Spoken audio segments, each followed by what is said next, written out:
ओम विष्णु ओम विष्णु ओम विष्णु। समस्त श्री विष्णु भक्तों को मेरा करबद्ध न्यून प्रणाम।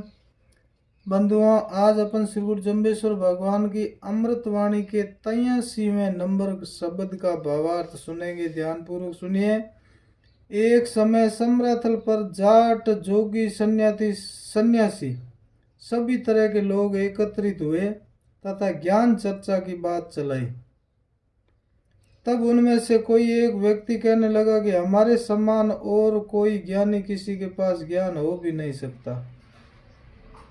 हम तो स्वयं ज्ञानी हैं, किससे पूछें। यह बात अत्यधिक अभिमान के सहित कही गई थी। उस समय ही एक अन्य योगी ने भी उसी प्रकार का गर्व भरा वचन बोला कि हमने कौन सी योगिक क्रिया नहीं की है, अर्थात योग क्रियाओं के हम ज्ञाता हैं। अब हमें अन्य किसी से पूछने की आवश्यकता नहीं है। तब गुरु महाराज ने उनको लक्ष्य करके ये शब्द उच्चारण किया।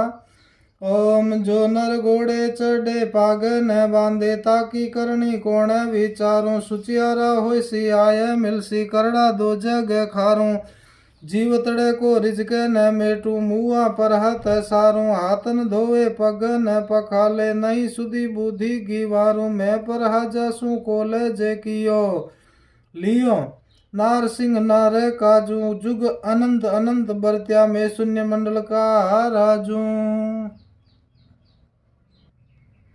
इस प्रकार गुरु महाराज ने यह शब्द सुनाया कि जो मनुष्य अपने को श्रेष्ठ कहलाने के लिए घोड़े पर सवारी करके समाज के बीच में जाता है, किंतु श्रेष्ठता की प्रतीक पगड़ी सिर पर नहीं बांधता है, तो उसकी इस करनी से कौन उसे श्रेष्ठ पुरुष स्वीकार करेगा।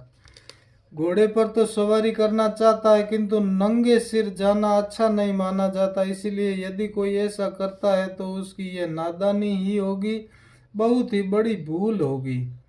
आगे गुरु महाराज फरमाते हैं, जो व्यक्ति घोड़े पर तो सवारी करना चाहता है किंतु चढ़ने के साधन रूप नकाब पागड़ों को नहीं बांधता है, तो निश्चित ही सवार नहीं हो सकेगा, नीचे ही गिर सकता है।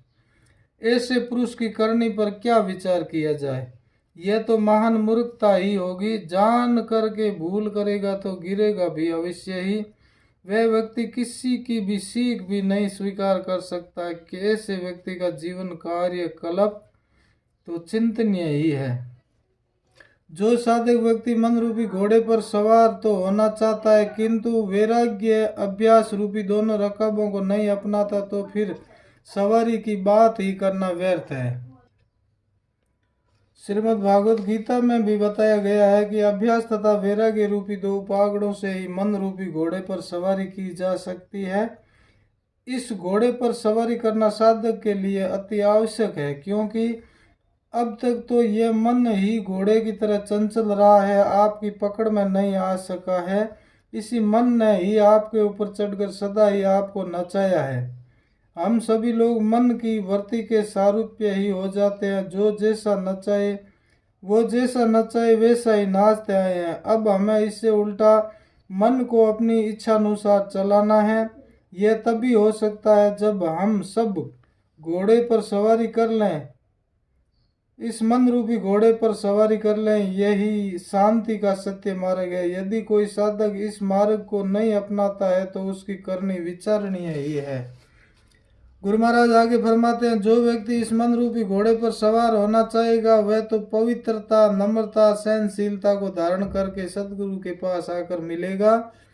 उसे पाग बांधने के रहस्य सतगुरु ही बतलाएंगे, तो वह तो जीवन को सफल बना लेगा। तथा जो करड़ा अर्थात उदंड, कठोर हृदय, अनम्रशील होगा, वह कभी भी सतगुरु के पास नहीं आएगा। उसे पागड़ा बांधने के रहस्य रूप अभ्यास वैराग्य कौन बतलाएगा। बिना अभ्यास वैराग्य तो निश्चित ही मन रूपी घोड़े पर सवार नहीं हो सकेगा, सदा ही नीचे गिरने का भय बना ही रहेगा। वह कभी भी पार नहीं उतर सकता, दोहरे भयंकर नरकों में गिरेगा।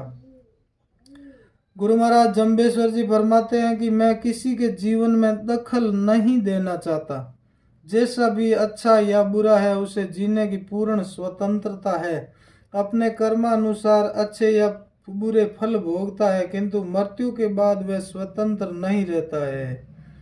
उसको दूसरों के हाथ में जाना पड़ेगा, वही उसका लेखा जोखा करेगा तथा वही आगे जीवन के संबंध में विचार करेगा, उसे यथास्थान पर भेजेगा। वैसे तो हमारा प्रण यही है कि हम किसी के जीवन में दखल देना नहीं चाहते, किंतु हमने नरसिंह रूप धारण करके प्रहलाद जी को वचन दिया था। उस प्रिय भक्त से हमने प्रतिज्ञा की थी कि तुम्हारे बिछड़े हुए जीवों को मैं अवश्य ही तुम्हें स्वयं में समय पर लाकर मिलाऊंगा। अब इस मरुद्रा में वे ही प्रहलादपंथी जीव थे, उनके लिए मुझे आना पड़ा तथा यहाँ पर आकर इनके जीवन में दखल देनी पड़ी, क्योंकि ये लोग न तो स्नान करना, हाथ धोना, पांव धोना आदि बाह्य पवित्रता ही जानते थे तथा इनका भोजन भी जैसे नाहर भेड़िया सिंह की तरह ही है। इनका सुधार करना तथा प्रहलाद जी से मिलाना मेरा कर्तव्य है, इसलिए मैं यहाँ प्रयत्नशील हूँ। वैसे तो मेरा असली रूप यह भंगवा वस्त्रधारी नहीं है, हमें यह रूप तो किसी कारणवश धारण करना पड़ता है। मेरा असली रूप तो नित्य सनातन निराकार ही है, जो अनंत युग बीत जाने पर भी तथा प्रलय अवस्था में भी हम सबके स्वामी हैं तथा प्रलय अवस्था में भी वह सर्व शून्य हो जाता है, तब भी हम उस शून्य मंडल के राजा होते हैं। गुरु महाराज ने बहुत ही अच्छा शब्द सुनाया है कि मन रूपी घोड़े पर सवार होना है तो सदगुरु की शरण में आना पड़ेगा। इसीलिए बंधुओं, सदगुरु की शरण में आइए, भगवान के कहे वचनों पर चलिए। बोलो श्री गुरु जम्बेश्वर भगवान की जय, श्री विष्णु भगवान की जय।